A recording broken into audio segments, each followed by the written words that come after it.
Hello my friends and welcome back. Thank you very much for being with me again today. I have been saying that Ukraine, unfortunately the leadership of Ukraine reminds me very much with Poland before it was invaded by Nazi Germany in September 1st, 1939. And if you remember, there were some negotiations between the German side and the Polish government. They met many times and they were discussing the problem of Danzig corridor that was given to Poland after the First World War, taken from Germany, given to Poland. Poland was a no country before the end of the First World War. Since I think 1790 something until 1918 or something, Poland did not exist as a country in itself. The people, yeah, they were over there, but they didn't have a country. So Poland was reformed as a country, was remade. They'd say, okay, this is Poland. We're gonna take this territory, give it to Poland. This one right here, this one right here, this one right here. This is Poland. And they took Danzig or Gdansk from the Germans. That's East Prussia. And I'm not going to go deeper into that. Nevertheless, that created problems because Danzig had a majority German population, I think a proportion of 94% or something like that. So when the Germans hit the gym in the 30s and got some muscles, then they show up and knock at Poland's door and say, hey, let's talk now. So then Poland, yeah, we can talk. Really want to talk, and looked at Great Britain, who Poland had some signed some alliances, and Great Britain said, don't worry, if the Germans are too rough, we're gonna back you up. So the Poles had no interest to discuss, to negotiate in good faith. It's according to some historian, it's not according, this is a fact that you can make the connection between 1 and 2. Here now in Ukraine, it seems like Zelensky says, well, we're not going to negotiate with Russia because of this. Looks at United States, and United States, yeah, don't negotiate. Can I negotiate? No, you can't. Can I now? No, no, I can't. I don't want to negotiate. I don't want to negotiate now because now is Wednesday. I don't want to negotiate now because it's summer. I don't want to negotiate right now because I have a zit on my ass and all those kind of things. And they will not negotiate unless United States give them green light, and they will not give them green light, that's for sure. Until the Russians, I don't know what the Russians need to be to just keep, we'll find out, I guess, if we are allowed to survive by then. So Zelensky, his country, the country that he leads, was invaded, right? Portion that his government was bombing and attacking, which is the east side of his country with majority Russian population. Remember Gdansk? And the Crimea 2014 referendum, 2014-15, something like that, right? And they joined Russia, the will of the people, democracy, perfect, just as Kosovo, without the killings. So, which is great. Good, better than Kosovo, I must say. But that was not supposed to be like that. So obviously that kind of referendum was not recognized by the lovers of democracy and freedom of expression, freedom of speech, and freedom and justice and democracy, and all those values that we profess, all over the place. So Zelensky said, we're not going to negotiate with Russia until Russia goes back to its borders, and before February 24th border.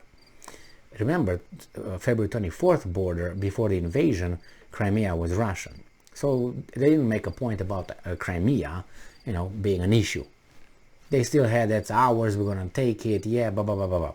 Now, they moved the goalpost further. They say, no, we're not going to negotiate until Crimea is going to be ours. The Russians were not going to give you Crimea unless you take it somehow, and you can't take it because they're going to nuke you. I guarantee you that. I cut my thing off if they will not nuke whomever tries to touch Crimea. I guarantee you. The same was going to be with Lugansk and Donetsk. Once they go to Russia, nobody will touch those until Putin and his guys are dead and some weasels come and take over. So let's see what Zelensky's logic is now. As I said, he moved the goal post further and further, so he can't, he's not going to negotiate. He finds all kind of reasons. And I don't blame him. He doesn't have to. I mean, why would he? Right? He's not losing anything. He's still the president. He's still recognized as a hero, right? He's still in charge. So what did he lose? Personally, nothing. He gained notoriety, or however you want. He's a VIP. He's the greatest general. Napoleon is a little dwarf compared with Zelensky, right? And the others. So let's see what this article from Ukrinform has to say. So this article is from today, the 9th of August, and this is the title. Zelensky. This Russian war on Ukraine must end with liberation of Crimea. What are you on, Zelensky? Cocaine? What the hell are you smoking? So, President Volodymyr Zelensky of Ukraine has reiterated the fact that Crimea is part of Ukraine, but they don't want to be part of you. So what are you going to do? It's like you and your wife. Remember, this wife was given to you. This wife did not come to you by its own will. Crimea did not come to Ukraine by itself because we want to join Ukraine. It was not that. It was taken and given to you. So I would expect that at least now this wife, estranged wife, she doesn't want to come back to you. So why do you want to take her back to you, something that is not yours? Should we ask the wife, the woman, if she wants to come back or not? And it already said no. So what do you want? What are you talking about getting her back? First, it was not yours to take. It was given to you, taken from and now you want it back. It left you. Bye-bye. It divorced you. So what do you want? You want to send the police to get her back forcefully? That's what it wants. So it says that Crimea is part of Ukraine and that the country will never leave it behind. Maybe she wants to leave you behind. How about that? Did you think about that one? The same with the provinces, with Luhansk and Donetsk. The Russian war, which started with Crimea. No, the Russian war did not start with Crimea. The Russian war started with their warning, started on the 24th of February. But if you really want to go, you go to 2008 if you want, with that little stupid declaration of NATO that you might join one day. And then with your little, not yours, but your people, let's put it this way, your backers, your sponsors. Remember 2014, the coup d'etat? They took down a legitimate government, democratically elected, but it was elected with some people that your sponsors or these sponsors that own you, they didn't like. So they didn't like democracy then. So they say, you know what, we're going to do something, a swift move right here, pack, cut the corner, cut the line, and hop, it's ours. That's how we started Zelensky. But you think we're just starved? Some of us are. Most of us are. But not you and I. Okay, right, we got that covered. So the president made the statement in a video address to the nation released on August 9. The Russians, and I'm quoting, the Russian war against Ukraine and against all of the free Europe.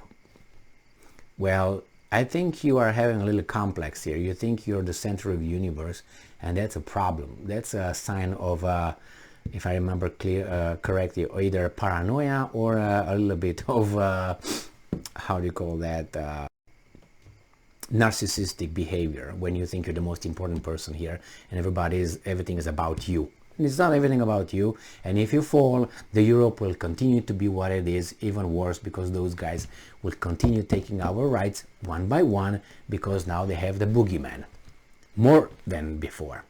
So yes, they want he wants to Yeah, it began with Crimea and must end with Crimea, with its liberation. The president of Ukraine is Ukrainian and I am French. So this is what he wants now. He wants that. Okay, well, make your move.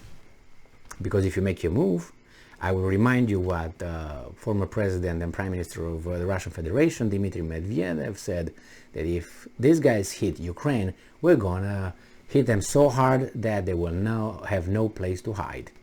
It's gonna be like the doomsday for them. So just do it. Just do it, and then you're gonna see it. Unless the Russians will,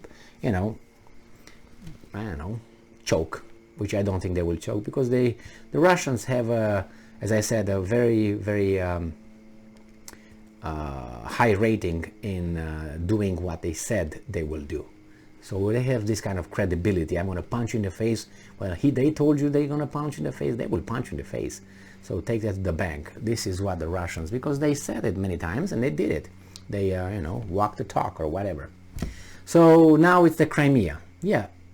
And then it's about free Europe. You are a defender of a free Europe. Really? You gotta be kidding me. Yeah, like you are the one of the most corrupted countries before the so-called whatever operation, and you tell me about free Europe. Free Europe by infringing rights of the minority, Russian minority in your country? Is that your model for Europe? No, thank you. Thanks, but no thanks. So thank you very much for being with me again today. Stay strong, stay smart, look for the truth, and be just.